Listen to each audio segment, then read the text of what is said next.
Fala galera, beleza? Quem fala é o Edmilson, do canal Sou Mengo. Estamos trazendo notícias atualizadas sobre o Mengão. Deixe o like e se inscreva no canal. Vamos lá! A todos, foi um ótimo jogo, foi melhor do que bom.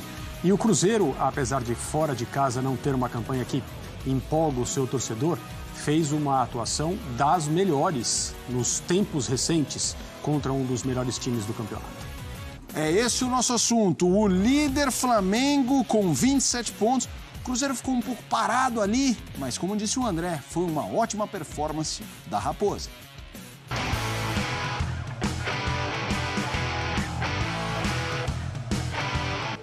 Importante, merecida, num grande segundo tempo. Começou muito bem, fez 20 minutos, 25, não sei o tempo exato, muito bem. Aí sentiu o gol.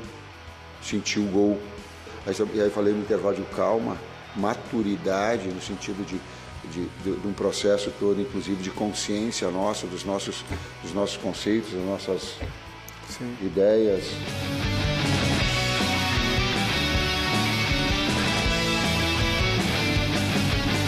Fizemos um jogo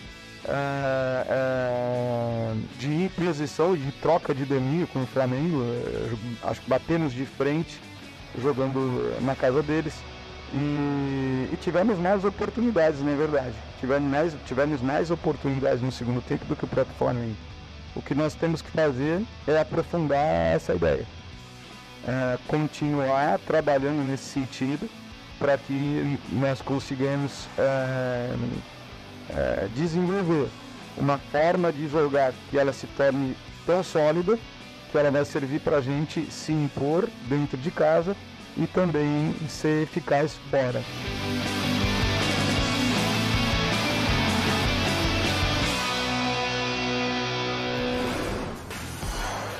Olá, pode contar com eles, jogadores do Flamengo no período da Copa América. Gerson, 1 gol, 2 assistências. Luiz Araújo, 2 gols, 3 assistências. Pedro, 3 gols, 3 assistências. Atuaram nas 6 partidas no período. A gente tem a minutagem que eles levam para participar de gol. Ou seja, o Gerson, menos do que... Não minimiza as ausências e o que eles estão enfrentando por um período importante do brasileiro sem grandes jogadores. E esses 3 estão jogando demais nessa faixa, André. Eu concordo. Esses 3 que apareceram aí na tela são aqueles que, digamos, estão produzindo mais nesse período em que o Flamengo precisa tanto dos jogadores que estão disponíveis. Além daquilo que você disse, tem também todas as questões ligadas a lesões e suspensões que continuam acontecendo com todas as equipes, independentemente do número de jogadores que essas equipes cederam à Copa América, que ainda está na fase de grupos. A Copa América está longe de terminar. Vai terminar na próxima rodada para algumas equipes, já terminou para algumas dessas equipes participantes no torneio nos Estados Unidos, mas as melhores ainda vão reter os seus jogadores durante muito tempo. E o Flamengo, como o seu torcedor tem mostrado que vê, gosta e aplaude, está unindo um espírito de luta, um senso de competição que é difícil de ver em equipes muito talentosas, por mais contraditório que isso pareça. A impressão que a gente tem é que o grupo do Flamengo entende que esse é um momento de muita dificuldade porque os melhores do time, exceto o Pedro, estão fora, vão demorar para voltar e é com os jogadores disponíveis nesse momento que o Flamengo tem que continuar ou liderando ou disputando a liderança do Campeonato Brasileiro. E é isso que nós estamos vendo, mesmo quando o Flamengo perde, como aconteceu na semana passada em Caxias do Sul para o Juventude, é um jogo que o Flamengo disputa e tem chance até o final. Aconteceu nas outras partidas no Maracanã, contra o Bahia, por exemplo, e nessa última rodada no fim de semana contra o Cruzeiro, que jogou muito bem por longos trechos em uma situação que é muito difícil. O Flamengo foi buscar o resultado de novo, seu torcedor reconhece. Mas existem jogadores brilhando, são esses 3 que a gente acabou de ver. Já que o Cruzeiro é assunto justamente por, apesar da derrota ter jogado muito bem, a gente tem números do Fernando Seabra como técnico do Cruzeiro. O Cruzeiro nessa passagem de 17 jogos tem 9 vitórias, 4 empates, 4 derrotas, quase 61% de aproveitamento, 24 gols marcados. 19 sofridos, 2-1 foi o placar desse jogo. Quero te ouvir sobre esse momento, como diria o nosso grande Cláudio Karsug. Ele falaria, é um início auspicioso. E ainda tem reforço para poder jogar, né? O momento é auspicioso, sim, mas ele pode se confundir, Felipe, essa é a questão, né, perigosa da vida dos treinadores. Também com o momento que se inicia em que o Cruzeiro está montando um time que tem ótimos jogadores, um reforço técnico muito claro vindo por aí com algumas contratações e certamente não vai parar, né? A fase de investimentos da nova SAF do Cruzeiro, ela vai continuar. E eu temo que se o time não engatar e começar a ganhar jogos como esse, por exemplo, que o Cruzeiro acabou perdendo, o dedo vai ser apontado não só pela torcida, para o treinador Fernando Seabra, que é um treinador em início de carreira, é um treinador que está começando a mostrar o seu potencial e é um treinador que, como tal, não tem um costado tão largo assim. Só que o processo de montagem de equipes, ele precisa ser respeitado, independentemente de quem esteja na frente, quem esteja no comando. E não significa que, se o Cruzeiro substituir eventualmente esse treinador por alguém mais tarimbado, alguém que tenha mais trajetória, as coisas imediatamente vão melhorar ou até a médio e longo prazo vão melhorar. Então, esse é um técnico que sabe o que faz e sabe o que diz. A entrevista dele ao final do jogo, além da leitura correta que ele fez, tem também uma leitura precisa do momento do Cruzeiro, porque é preciso que os jogadores do Cruzeiro que estão participando da montagem desse time entendam que eles podem ir ao Maracanã e ganhar do Flamengo. E eles só vão entender isso quando eles participarem de partidas como a de ontem, quando eles experimentarem esses momentos, porque só os momentos... Está mesmo perto de ir para o Verdão. 7, não dá para cravar ainda, tá? E o que eu ouvi do Júnior Pedroso hoje pela manhã é que não há pressa, da parte do Gabigol e do staff dele não há pressa. Duas coisas que eu conversei com o Júnior que chamaram a atenção. Ontem vocês estavam repercutindo e perguntando se de fato o Júnior Pedroso e o Gabigol andaram se estranhando. Aí eu perguntei pro Júnior, o Júnior até tirou sarro, mandou um print de uma troca de mensagens dele com o Gabigol e os caras brincando com essa história, a relação entre eles está super boa. Sobre o futuro do Gabigol, ele recusou a proposta do Santos, oferta de R$2 milhões por mês. A curiosidade, ele ganharia mais no Santos do que ganha no Fla. No rubro-negro, o salário do Gabigol gira na casa de R$1.600.000 mensais. Mas, de qualquer forma, o Gabigol não tem pressa para tomar o seu próximo rumo, tá? Escolher o seu próximo clube. O Palmeiras, o Cruzeiro, o Corinthians são os maiores interessados. Não dá para descartar também Grêmio e Bahia, que eram outros clubes que já haviam procurado informações sobre o futuro do Gabigol. Quem mais? O primeiro superchat da noite do Jonathan Leme. Vou pegar mais participações da galera por aqui. O Adeilton Neri. Flamengo vai fazer contratações nessa janela? Vai. O Marcos Antônio, tudo indica, deve ser o primeiro reforço do Fla. Negociação com a Lazio caminha, até porque o Marcos Antônio faz muita pressão. A ideia do Flamengo é contratá-lo por empréstimo com opção de compra. O Flamengo também fez proposta oficial ao Thiago Alcântara, meio atacante brasileiro / espanhol, cujo seu contrato com o Liverpool se encerrou ontem. Então é mais um daqueles vários jogadores livres no mercado. Nicola, olha com o Matos... Gostou do Flamengo? Um jogo que foi... Uma horinha o Flamengo jogou melhor, outro Cruzeiro. Mas a gente está falando de um super time, o Cruzeiro, que está brigando ali agora pelas cabeças da competição. Boa tarde, Fernandinha. Boa tarde, Lucas Pedrosa. Boa tarde a todo mundo que está nos assistindo aí. Pois é, o Flamengo protagonizou mais uma boa partida no Campeonato Brasileiro. Foi um duelo extremamente difícil. No primeiro tempo, os primeiros 10 minutos ali, foi um jogo muito truncado, as duas equipes se estudando bastante. Depois, em determinado momento, o Flamengo foi melhor, quando soube fazer uma marcação muito boa em cima do Matheus Pereira, que é um dos melhores jogadores do futebol brasileiro na atualidade. E aí conseguiu abrir o marcador, uma bela jogada do Gerson e uma finalização muito bonita do atacante Pedro. Depois, por estratégia do Tite, da equipe, eu acho que eles recuaram um pouco para tentar explorar um pouco o contra-ataque. A estratégia não deu certo, tanto é que o Cruzeiro conseguiu o empate e uma baita finalização no Matheus Pereira. Quando ele ficou livre, ele conseguiu fazer o gol e igualar o marcador. No segundo tempo, Eu acho que o Tite foi certeiro na substituição dele. Ele tira o Lohan, que não estava fazendo uma boa partida, e coloca o Léo Ortiz para aumentar um pouco esse poder de marcação em cima do Matheus Pereira. A estratégia deu extremamente certo. Tanto é que o Flamengo conseguiu fazer o segundo gol e uma vitória extremamente importante. Eu acho que essa vitória, em alguns momentos eu critiquei o Tite aqui, temos que elogiar. Foi uma baita leitura que o treinador do Flamengo teve no meio de campo ali para tentar fazer a marcação em cima do Matheus Pereira e ele conseguiu. A entrada do Léo Ortiz foi crucial para o Flamengo conseguir essa vitória.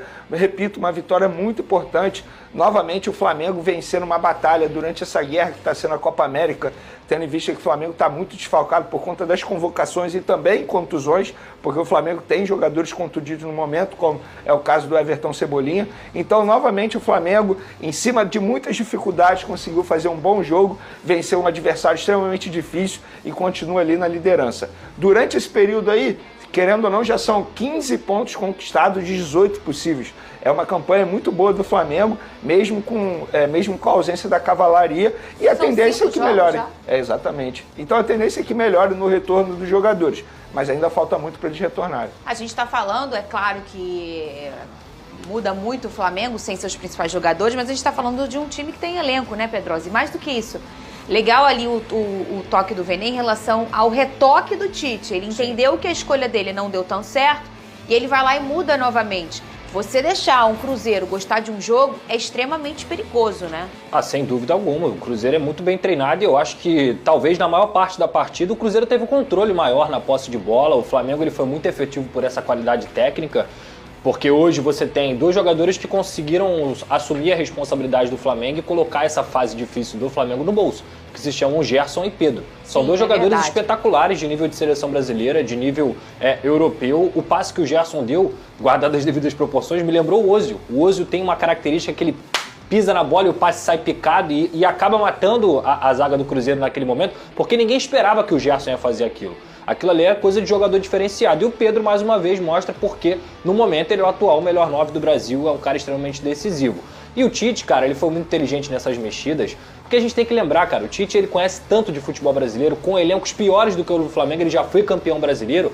E eu vou novamente fazer uma pergunta até retórica, porque eu cravaria que sim. O Flamengo, sem os seus jogadores principais, tem jogado mais bola do que com os jogadores principais? Eu ia até comentar isso. Eu acho que o Tite ele conseguiu se adaptar na ausência dos jogadores. Eu acho que a tendência é que melhore. Porque eu não consigo enxergar, por exemplo, De La Cruz, Arrascaeta, Pulgar, Vinha, Varela voltando e sendo reserva nesse atual momento. Eu acho que o Tite ele foi tão inteligente que ele conseguiu se adaptar. O Pedrosa acabou de mencionar que o Cruzeiro teve uma posse de bola maior. E teve, de fato. Sim. Se eu não me engano, foi 54% da posse de bola. Mas contra o Bahia foi a mesma situação.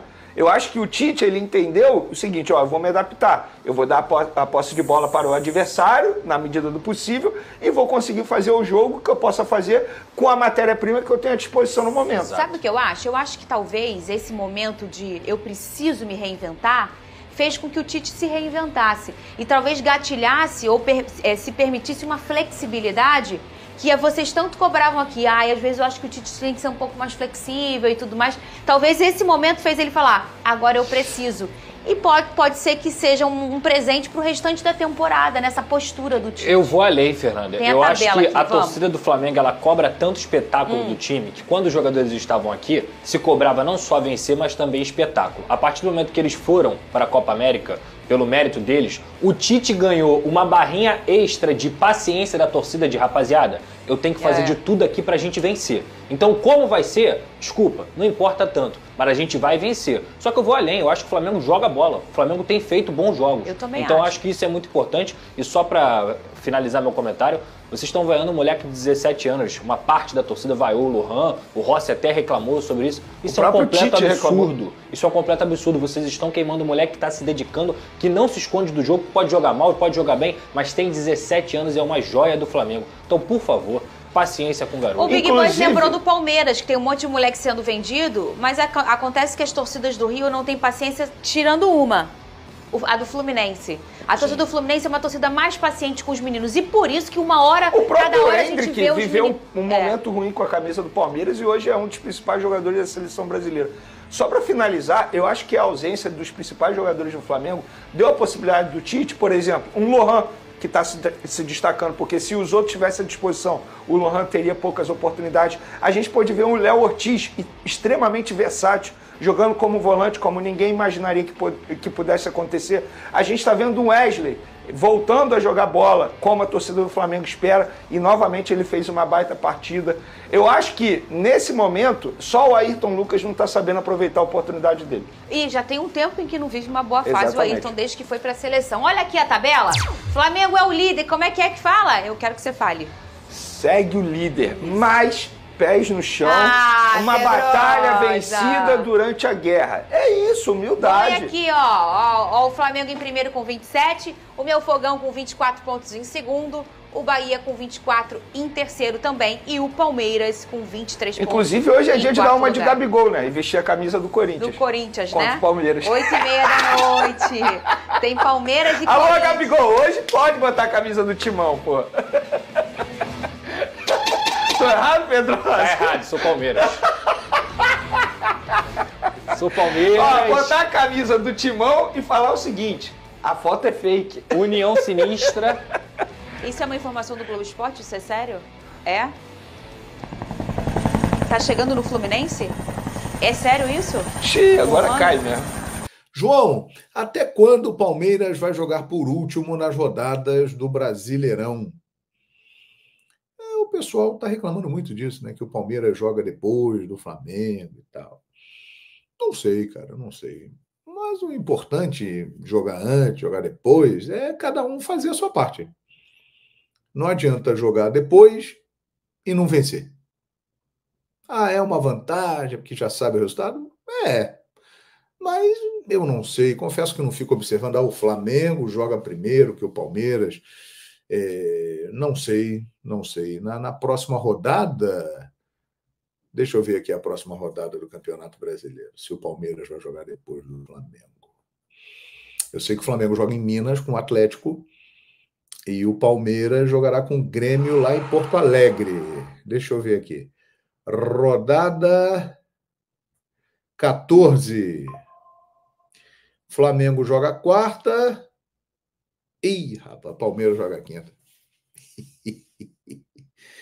Aí a galera começa a ter motivo para reclamar, hein? Mister Carioca, na próxima rodada o Verdão vai jogar depois que o Mengão.